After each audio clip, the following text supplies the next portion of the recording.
AITA for telling my ex I don't care if her daughter is crying about being left behind when my son's with me. I, 27M, was in a relationship with my ex, 26F, for about 4.5 years. We met when we were young, around 20, and fell hard for each other. At the time, I thought she was the one. We had all those big, youthful dreams of building a future together, traveling the world, and starting a family.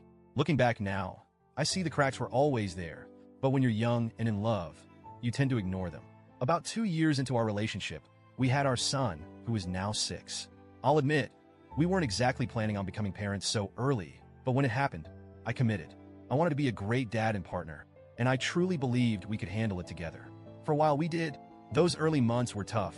Sleepless nights, endless diapers, the stress of being young parents. But they were also some of the happiest times of my life.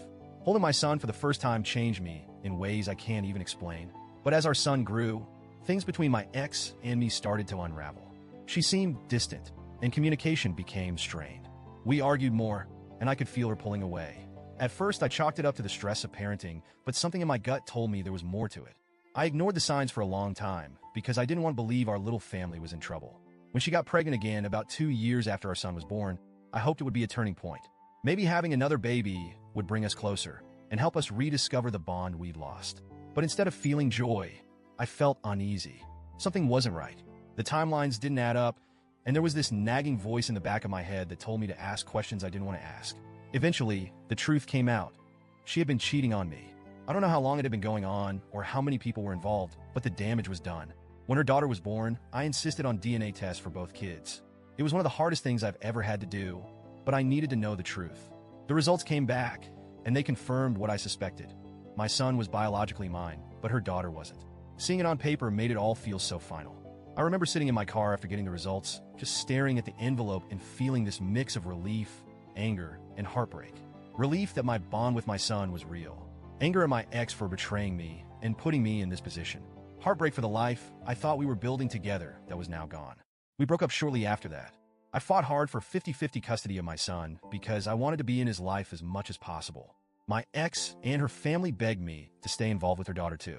They argued that the kids deserved to grow up together and that I had already been a father figure to her during her pregnancy and her early months. But I couldn't do it. It wasn't just about the betrayal, though that was a big part of it. It was also about boundaries. I knew I didn't have the emotional capacity to be a father to a child who wasn't mine, especially after everything that had happened. And honestly, I resented being put in that position in the first place. My ex made her choices, and I didn't think it was fair for me to bear the consequences of them. To be clear, I never went out of my way to be cruel or dismissive. I told my ex firmly, but politely, that I wouldn't be involved in her daughter's life.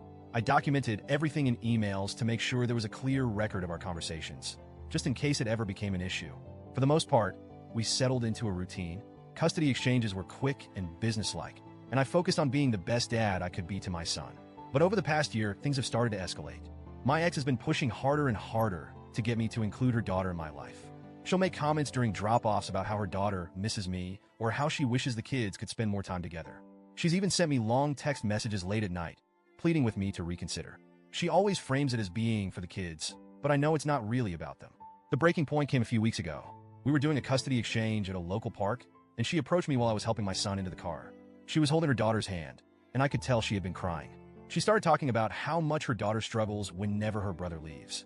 She said her daughter cries and asks why she doesn't get to come with me. She said her little girl wants to run up and hug me, but doesn't because she knows I wouldn't be okay with it. She begged me to reconsider. She said, "I know I messed up, but she didn't choose this. Can't you see her as your son's sister and love her for his sake? If not for hers." I won't lie. Hearing her say that hit me hard. I'm not some emotionless monster. I felt for her daughter. I really did. But at the same time, I knew I couldn't give my ex what she wanted. I've been clear about my boundaries from day one, and I wasn't going to let her guilt me into changing them. So I told her, as calmly as I could, that I didn't care. I said, I didn't make her daughter, and I'm not going to be responsible for raising her. You need to put that energy into finding her real father and leave me alone. Then I got in my car and drove away. Since then, things have blown up. Her sister DM'd me on social media, accusing me of being heartless and asking how I could turn my back on an innocent child. She said I was punishing the little girl for something that wasn't her fault. Then one of my ex's friends messaged me too, but her tone was a lot more aggressive. She called me misogynistic and claimed I wouldn't be acting this way if the child was another boy. That accusation floored me because it's completely untrue, but it still stung. Now I'm sitting here second-guessing everything. I've always believed that my boundaries were fair and necessary, but hearing people say these things makes me wonder if I'm being too cold. On one hand, I know I'm not responsible for my ex's mistakes, and I have every right to focus on my son. On the other hand, I feel terrible for her daughter. She's just a kid, and none of this is her fault. So, Reddit, AITA, should I have handled this differently? Or is it okay to stand my ground and prioritize my own mental and emotional well-being?